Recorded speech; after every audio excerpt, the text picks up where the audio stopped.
All right, let's look at our week 6 daily language review for Monday. So number 1, we are trying to figure out what the word hectic means based off of the little paragraph above. So my mother is an expert when it comes to handling our busy household. She is skilled at making great changes at the moment noticed and handles many details in calm manner. Thanks to her, our family doesn't find life to be as hectic at all. So, based off of there, what does hectic mean? And then you should be able to write your response, but also be able to find context clues from our paragraph to support your definition.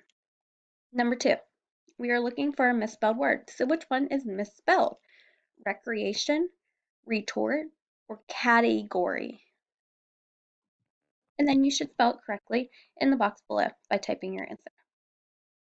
Number 3, rewrite the sentence adding a non-restrictive element using dashes. Well, to do this, you have to know what a non-restrictive element is. A non-restrictive element is adding extra information to our sentence about our subject.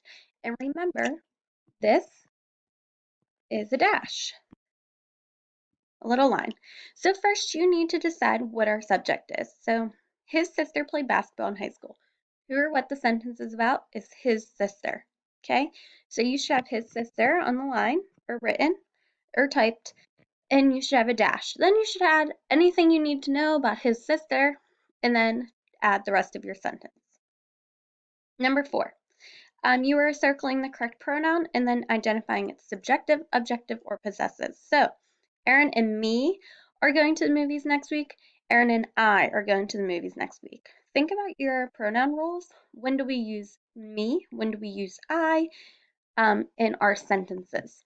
Then decide, is your correct answer in the subject of your sentence, subjective, objective in the predicate of your sentence, or possessive showing ownership?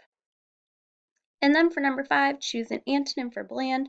All you need to do is means there's no taste, so you need the opposite of bland, and that is your correct answer. Good luck!